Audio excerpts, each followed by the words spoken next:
All right, let's get a little background. Okay. What kind of business are you in, and how long have you been doing it? We're a trucking company for oil and gas industry. I've been in trucking since 1990, so 26 years.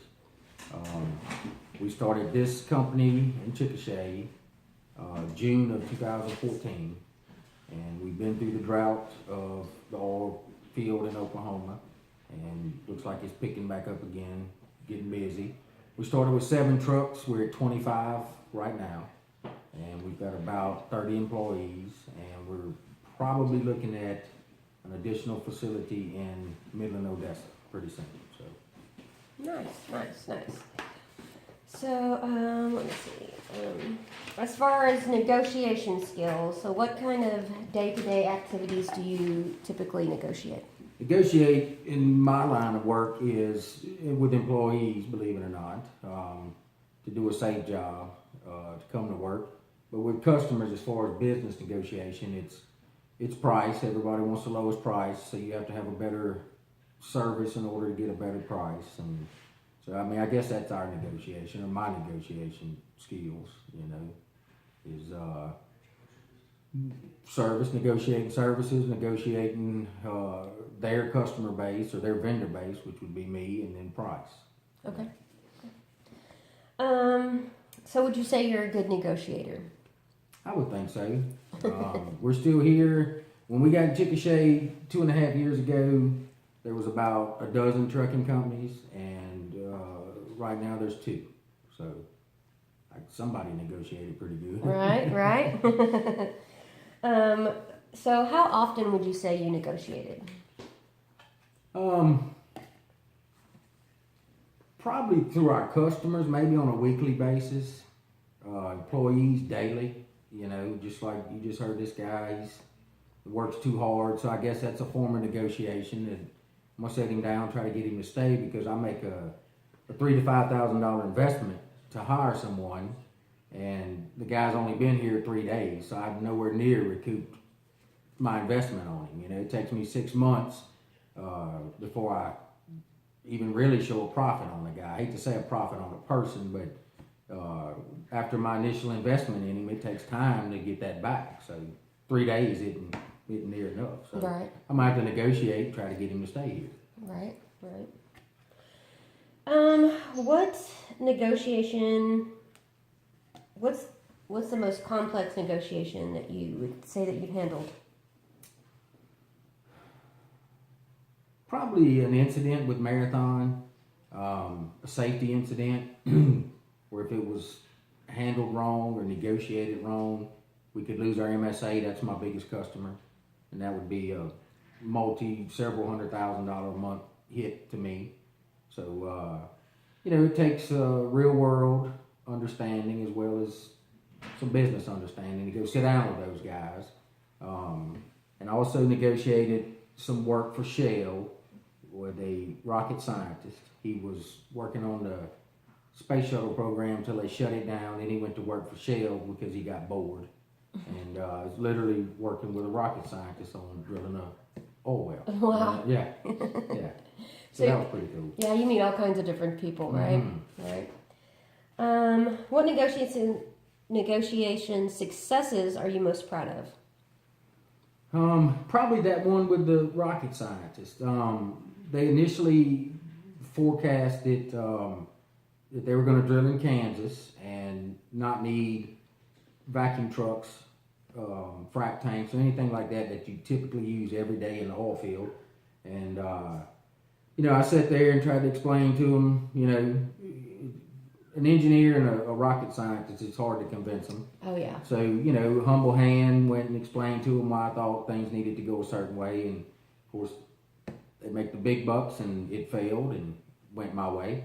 And I think you remember when we had the facility there in Kansas, that was through my negotiation. So, yeah. Can you tell me a time when you failed to reach an agreement in your negotiations? I'm sure there's plenty. Day to day,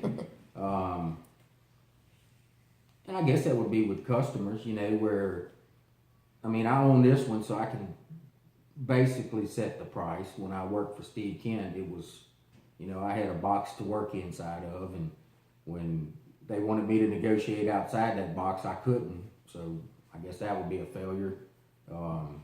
And there was plenty of those, you know, price is always the issue.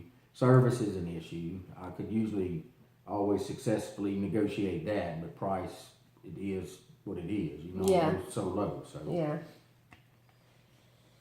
Okay, let's see. How do you plan for your negotiations? No. Me personally, I go over the scenario in my head 100 times on my way to a meeting. What they could say, what they couldn't say, what was the best outcome for me, worst outcome, and I just try to continuously work away from the worst outcome. We had, I guess this would be one negotiating. When I worked at the previous company, there was some billing discrepancies with a drilling company, and I'd just taken that facility over, and I was handed that headache. I was called to Dallas, put in a conference room, and video conference with people from Canada and Colorado, and they asked for a $5 million check. They wanted $5 million of their money back. So I negotiated that around from $5 million to about $50,000. So that was successful for my ex-boss. Right? Yeah. That was a good negotiation. Mm-hmm. Is it important to research before walking into negotiations? Why or why not? Absolutely. If you, depend on what you're going to negotiate, let's say it's a safety issue or safety failure, you need to know what happened, why it happened beforehand. What are you going to do to prevent it from happening again? Root cause analysis. You know, you go on to sit and talk to a bunch of people. Thank God I've only had minor, like a guy bumped a piece of equipment or something like that. I've never had a fatality or a major injury. So, you know, you need to be prepared when you walk in to tell those guys what you're going to do to keep it from happening again, and show them how you're going to, and then obviously implement that, because there will be a test one day. If it happens again, they're going to know, why did it fail? Show me where you documented that you inspected this or checked it throughout the way. So yeah, it's you better be prepared. You better have answers before you get there and hear the question. Right.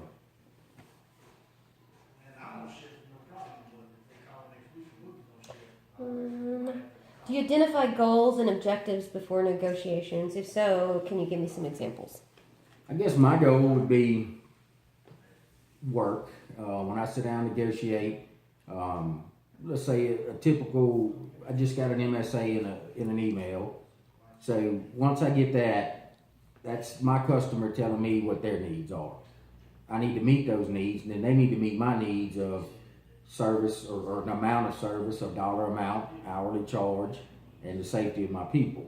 So, you know, I can go through, meet their demands, then they need to meet mine. So I need to go in there and tell them why I'm better than the next guy. Why should they pay me more than the next guy?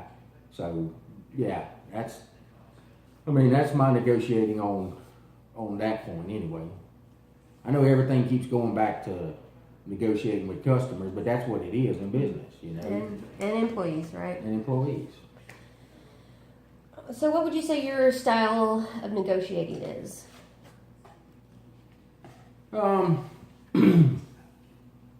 guess humble, polite. I mean, you don't go in there and throw your weight around or demand. You'll get asked to leave really quick. You know, you go listen to them, their points, and then my negotiating would be telling them, why am I better than the person you're currently using, or the next guy that's after your work as well. And I bring my history. Here's my DOT rating, here's my work history, here's my benefits, here's my training for my people. That's what makes me better, a better vendor than the next guy.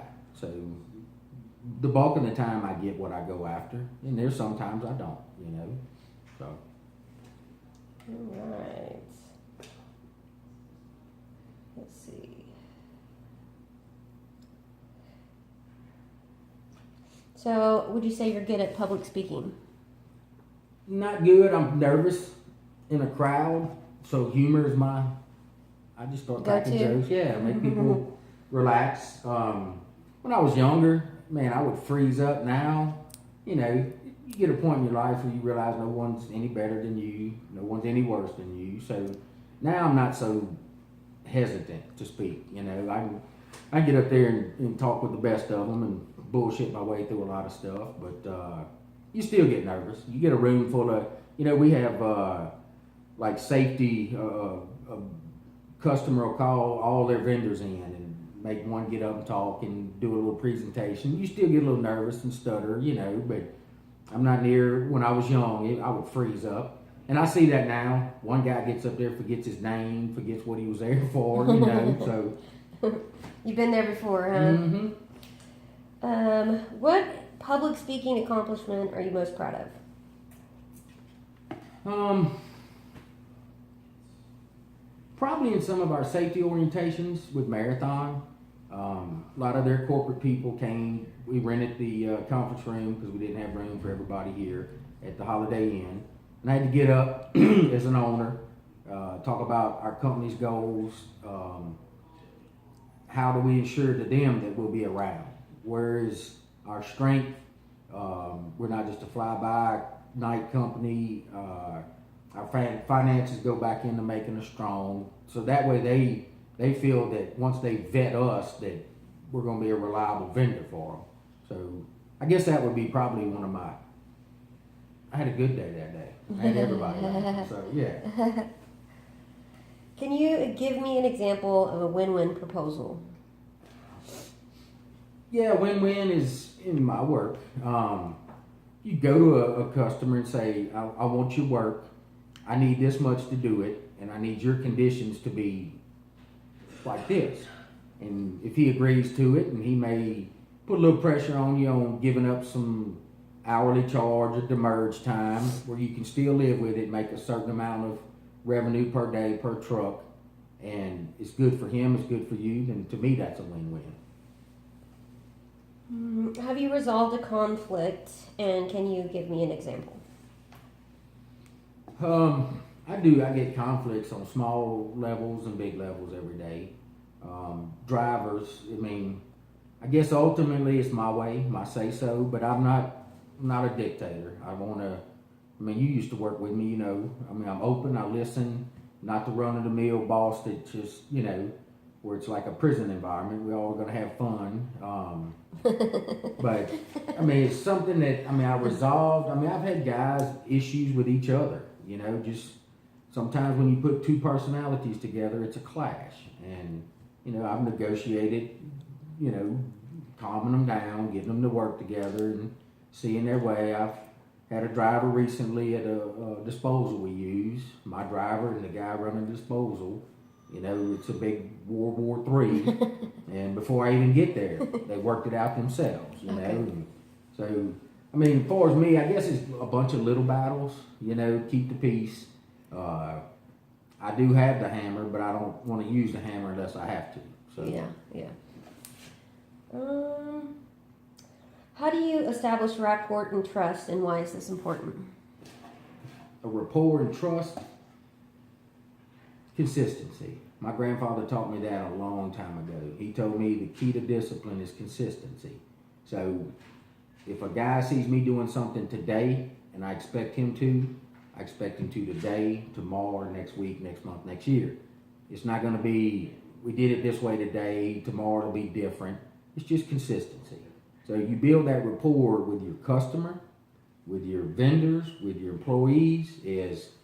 Art's the same every day. He expects the same service every day.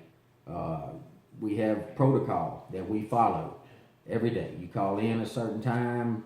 When you're done, you do a certain thing. And, people unfortunately do what you inspect and not what you expect. So we have guys right there. That's what they do. They constantly inspect, making sure these guys do what they say, what I tell them to do, or what our procedure is. And that's how you build a rapport relationship with them, with your vendors, with your customers, especially your customers. That's your livelihood. So they know every time they call UES, they're going to get exactly what they asked for. Every truck trailer looks the same. Every driver's dressed the same. They've all been trained the same level.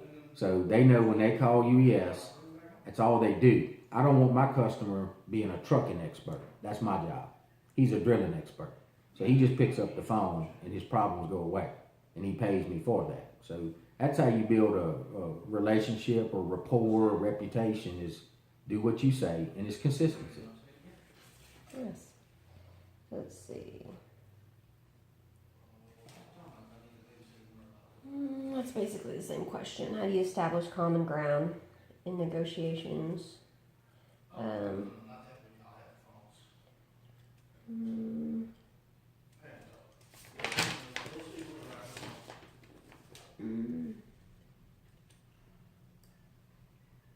What techniques have you used to network?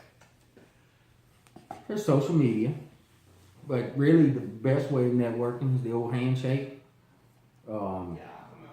Even your competition, when you meet your competition, shake their hand, get to know them. I had a customer, he left here about 2 hours ago. We did a lot of work for him a couple years ago. He retired, lost track of him. He just showed back up, offered me a bunch of work starting in January. So, I mean, there's tons of ways that you network or build relationships, but to me, the best way is the old 101. Meet somebody, know what they look like. You walk in someone's office, mine wouldn't be a very good example right now, but yeah, with tequila on my desk. But you walk in the guy's office and he's got a picture of a sailboat, guess what you're going to talk about? A sailboat. A sailboat. He's got pictures of hot rods. He's a gearhead. So, you just learn those little techniques over the years. He's got pictures of his wife and kids. He's a family guy. You don't want to talk about a strip club with him because more likely he's not going there. He's a family guy, So you learn little techniques like that. But, the social media, I guess I'm probably over that age curve where it's all thumb contact. My kids, they have friends they've never met, Yeah, I don't get that either. My son's girlfriend, you look at her Facebook, she's got 3,500 friends. No, you don't. No, you don't. No, you don't. You just accepted every friend request that came your way. You don't know 3,500 people. Yeah. Yeah, I mean, there's that, but to me, I can't tell you the times where I would be on a location dragging a hose, or I'm dressed just like my guys when I'm out on the rig. And this company man will say, well, who's that guy? Well, that's the owner. They're like, holy shit, the owner's out here dragging hoses? So that goes a long way, and that's how you build. To me, that's networking. We've got guys that left, say, Devon. Perfect example. Guy left Devon. Now he's with a company called Range Resources. He called, got me an MSA within 8 hours, and started moving mud that night for him. And only wants to use us because of work we did for him when he was at Devon. Now he's at Range Resource. So nice. Are you familiar with BATNA, and why is this useful in negotiation? Of who? BATNA. BATNA, no. Okay, it's a best alternative to negotiated agreement. Okay. It's always my way. No. No, I'm not familiar with that. Okay. I teach it in my negotiation class. It's like you always have to have another alternative, best alternative to negotiated agreement. He always says, know your BATNA, which means other alternatives or other routes of, negotiation. And also it says women never negotiate. That's right. Yeah, I agree with that guy. He's right. Mm-hmm. I don't know. I guess because we're the peacemakers or the caretakers. Yeah, okay, you believe that, yeah. Uh-huh. I am. Mm-hmm. Well, you're talking about a different woman. No. In my household. It's 2 ways to argue with a woman, and neither one works. So that's the old saying. They're both wrong. Yeah, you don't argue with a woman. No, this is like, he's saying that's why women don't ever get raises or whatever, because they don't ever negotiate.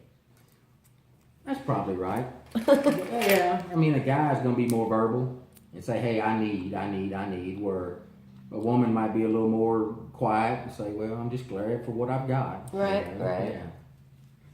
I seem to think we're like conditioned that way to be the caretakers, the homemakers, you know what I mean? Yeah. In the household, the peacemakers to make everything flow, whatever. Um, why are cross-cultural negotiations challenging? Cross-cultural. So, like what? Give me an example. Cultural and is... Cultural, like different cultures, like someone from a different culture. Well, I mean, I don't really...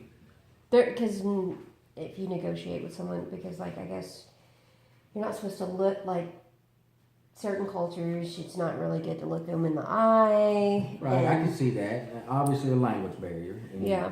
I've had not so much negotiation. We used to do a lot of work for a company called Formosa Plastics, and they were Korean, so there was a language barrier.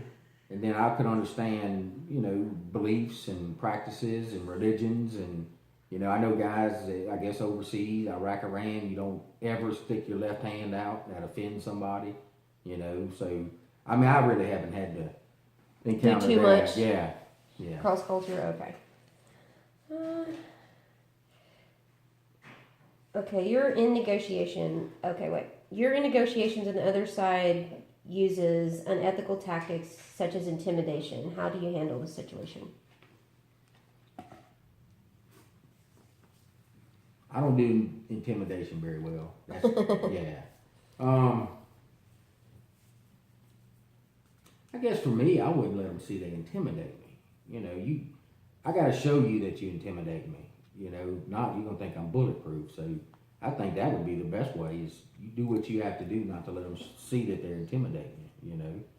It's like, old saying, they can kill you. Poker face. Yeah, they can kill you. They just can't eat you. Yeah. So. Okay, you're in negotiations. Another side gives you inconsistent information that leads you to believe they're lying to you, and you point this out. Do you point this out to them? Absolutely. That's why a lot of negotiations fail, because people are too scared to point things out. If you find a discrepancy, if he said 10 one sentence and 20 the next, you're going to tell me it's 10 or it's 20. And you're going to tell me why you said 10 once and 20 the next time. So, yeah, I think that's why a lot of negotiations fall. People don't want to offend. They want to be too nice, put kid gloves on when they go to a meeting. A business meeting is to conduct business. Talk about what you're going to do, the benefits of both sides of the table. So tell me, we're going to talk openly and honest. And I've had meetings, and you probably heard the stories where we flip tables over and everything else. Sometimes they go south. Meetings go south. But you're not going to lie to me. And if you do, I'm going to call you out. And you're going to be embarrassed about it. So.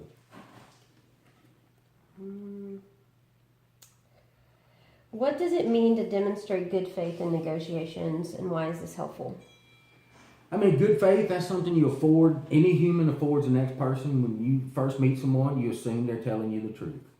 You naturally give them the benefit of the doubt. And you should in business. It doesn't, to me, it's unprofessional if you go in there, looking for ninjas. There's always a ninja in a tree. I know people like that. It's always the ulterior motive why they said what they said. So you go in there and you believe what they tell you, trust but verify. And you take for granted, or you take them at their word, but, till you find out different. Then to me, it's not you jeopardizing a working relationship, it would be them. If they gave you any reason to suspect them or not believe them, then, it's just me. You come in here, it's the truth. Whether it hurts or it doesn't, it just is what it is. So, you afford people that up front, I think. Okay. Let me see. That's right. So, what would you say your hot buttons are, or things that trigger your emotions? Lying. Somebody lying. Arrogance on the other side of the table. Just absolute arrogance. That's my hot button. Yeah. How do you control your emotions in stressful negotiations? That's difficult for me, but that goes back to that poker face. You're not going to see that you're bothering me. You're gonna think I was bulletproof after the meeting. But controlling it is, I guess, is say when I was a manager, I had someone else's money that I was responsible for. Now I'm responsible for mine. So anything I go and blow, if I blow a meeting, that affects me directly. So, truck notes, That's one thing you keep repeating to yourself over and over. Truck notes, truck notes, truck notes. So, but yeah, that's what I would, yeah, So would you say you're good at reading people? yes.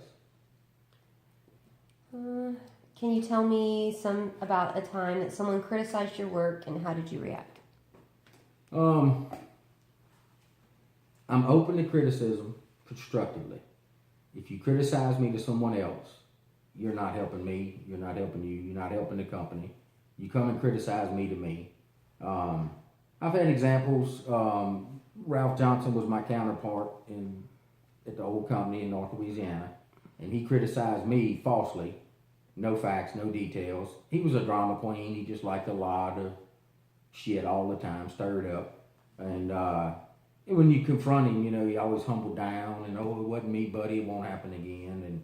And, we're eventually, the good old boy, you catch him out by his pickup and say, hey, if you say my name one more time, you're going to rewire your jaw, So. Probably not how it's going to go with Ford or IBM or something, but,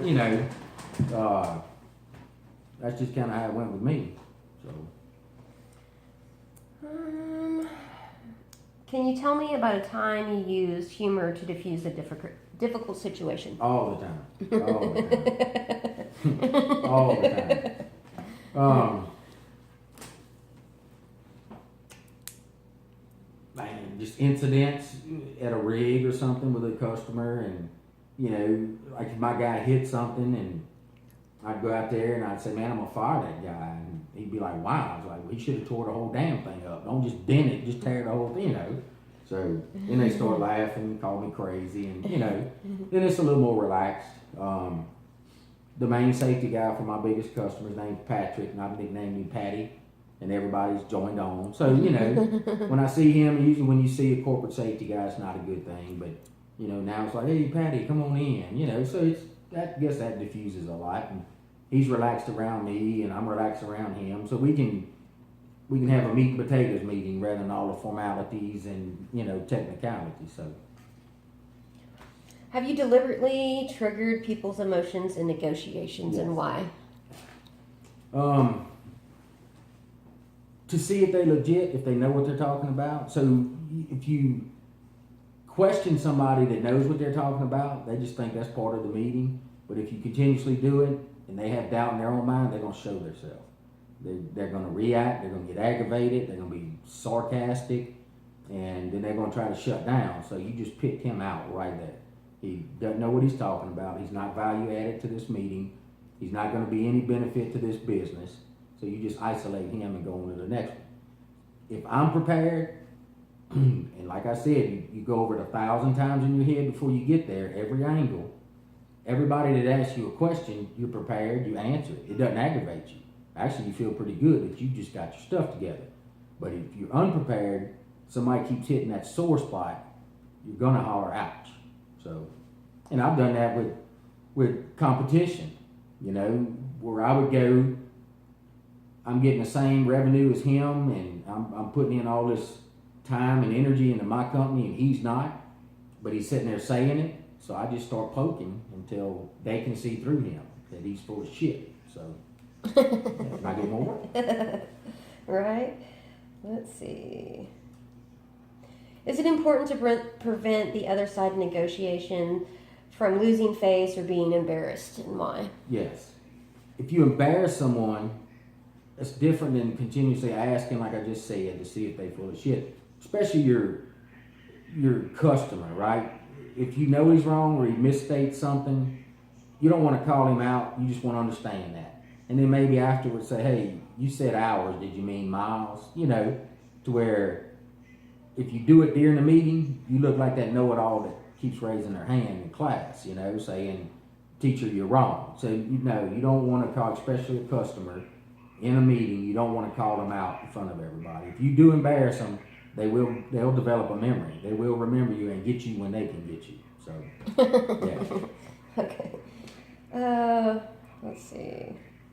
Why is endurance and persistence important in negotiation? If you're convicted, you believe in what you have, what your product is, what you're selling, you won't give up. You persistently believe in it and keep. You know, I told guys you got to knock on 1,000 doors sometime to get one to open. So you keep knocking on those doors. You have to be persistent. Persistence and crazy is probably almost hand in hand. When I showed up here with 7 trucks, 8 trailers, 7 drivers, and I didn't have a single customer, a single MSA. I had, at that time, only $3 million worth of notes to start paying for. Didn't have a way, nowhere to work. So I get on the phone, and I just kept knocking on doors. This is my ass now that we're talking about. And I didn't take no. And we never look back. We have MSAs now with everybody, the big companies. We turn down the smaller companies, little mom and pops and stuff, where 2.5 years ago, we'd have jumped all over that now. But persistency, you know, if you believe in what you have, then persistence should be. That's key.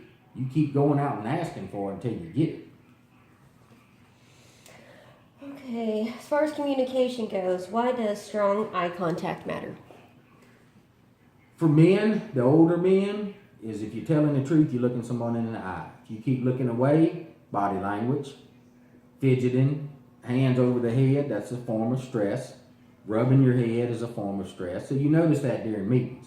When someone starts getting questioned and they're giving their pitch and they're rubbing their head or their hands go over their head, that's insecurity. They cross their arms, that's defense. So you learn little things like that. But what'd you repeat? Oh, I got silent. That's fine. Why does strong eye contact matter? Well, and that to me, if a guy comes and talks to me and can't look me in the eye, I don't want to hear anything else. He's not being forthcoming, whatever he's here for. You know, I'm a customer to a lot of people. I got a lot of vendors that I buy stuff from. And a guy that comes and sits in front of me wanting to sell me something, if he can't look me in the eye, he's not going to back up what he has to say. And it's pretty much done then. You know, a good handshake, that says a lot, and eye contact. Can you give me an example of a time you used silence as a communication technique?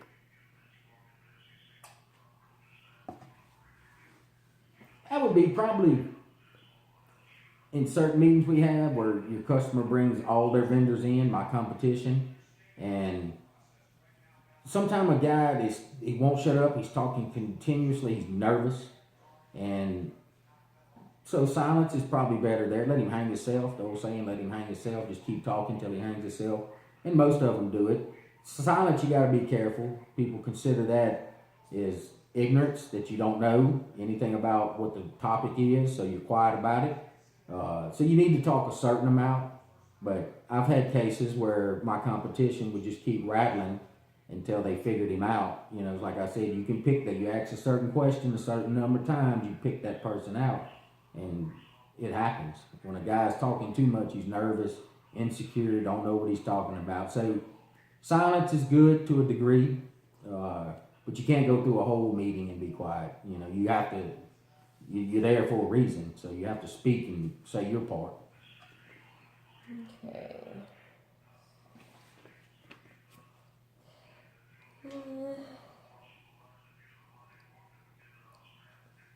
How do you deliver criticism in negotiations? That's got to be constructive. I mean, especially even an employee. If he comes in, sits down to you, you have to point out his weakness, or you'll never fix that. But you can't point it out to the point of an embarrassing to him, because then that communication line shut down. He don't want to talk anymore. Man and woman the same way. When you keep hearing everything you don't do, you turned off. You know, a customer, that's really tricky. When you go to them and criticize them, that really has to be done in a certain way. Probably brought up, hey, do you think I could do this to maybe not have that happen? And hope they kind of pick up on it. But it ultimately comes down to it, then you have to point it out to them. But that's real thin ice. You have to be real careful of how you do that. How do you show the other side that you're listening to them in negotiations? Take notes. I'm the worst with names, bad. I'm in the wrong business to not remember names. So I usually have to jot down stuff. And the things that pertain to your line of work, you really need to keep that note and go back to it and bring that up to that guy, John. So it's like, hey, John, let me ask you when you brought up about my indump, blah, blah, blah. So that way he's like, he remembered my name, he remembered that. So he's paying attention. I've got his, and then eye contact. You keep eye contact. Don't text. Don't be on your iPad. Don't be goofing off. Don't be talking to someone next to you. When I have meetings, my guys can tell you, phones are off, one phone's allowed, and that's the dispatch phone. If I catch you with your thumbs on your phone, you're gone. When we have safety meetings with Marathon, that's where I'll start the meeting. I want to see every face here at the end of this meeting. If you fall asleep or disrespect these people, you won't be at the next meeting. So. Let me see, barrier. What are some barriers that you've seen in barriers to effective communication? What would be a barrier?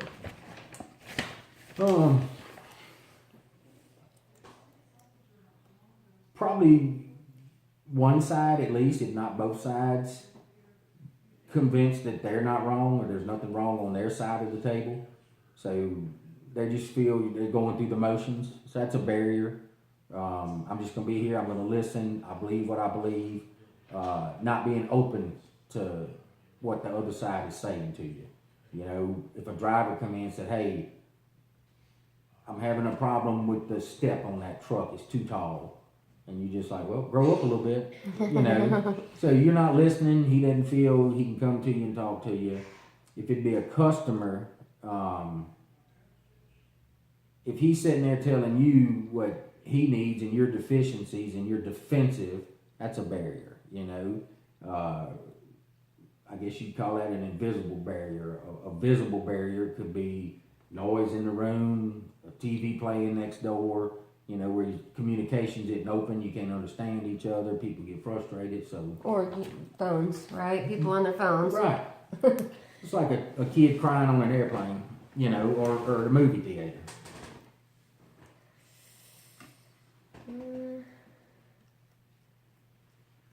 Let's see.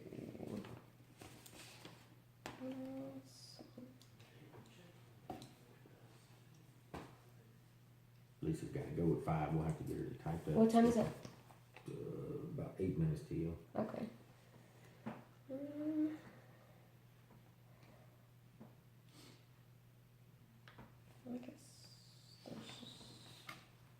I guess we'll do the selling part and then we'll be done. Or decision making. Can you give me an example of a selling strategy that you've successfully used to close a deal?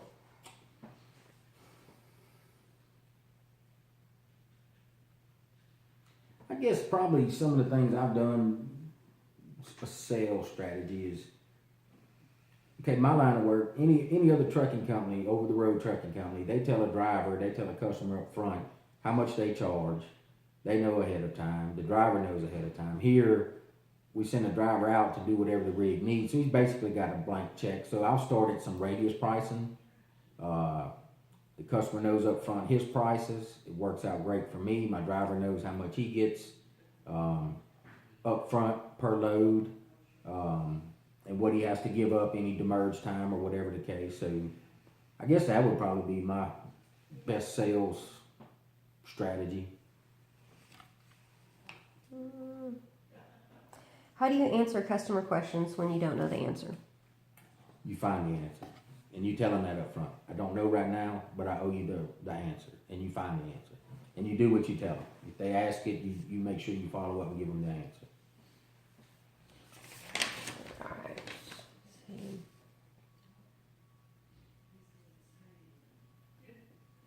What's the difference between strategy and tactics, and which is more powerful? Probably a strategy. You know, that's you and your group having a plan, and you go to a meeting and you execute your plan. Tactics might be, if things didn't go your way, then you deploy a tactic to try to make things go your way. So too many variables there. You may try something on this guy and he's an expert on it, shut you down. So just have a good strategy. This is what we can do, this is who's gonna do it, and this is how I'm gonna ensure that it's going to go. So that's my strategy. And you go give them that, and you'll probably be successful. Probably, I'm gonna say strategy over tactic. Tactic's too many variables. Okay. What percentage of your decisions turn out to be wrong? Who? Driver, employee wise, probably 30 to 40%. Customer and revenue, maybe 10% or less. Yeah. Is it a bad idea to make quick decisions? Why or why not? Quick decisions, yes. Too many things. You know, if a customer says, hey, I need this done, yes or no, you better understand what you're committing to. So quick decision can hurt you. Get your facts. Find out exactly what he's asking for. What's that going to cost you? What's it going to entail in your labor, your workforce, your admin staff, the whole 9 yards, and then give him an answer. So a quick answers, and you're the same way. If you called somebody, let's say you went to buy a new car, you walked up and like, can I get that BMW? Yep. Well, how do you know? You didn't check my credit. You didn't know verify my employment. So yeah, you'd be nervous too. So probably the people you're dealing with or negotiating with, a quick answer will throw flags up to them. So you get your facts and then you bring them that answer.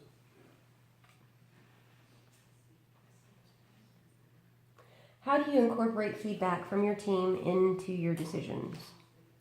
I take what my people tell me very, very serious. They're frontline guys, right? So during the war, if you want to ask the guy what the enemy looks like, who do you ask? The guy on the front line.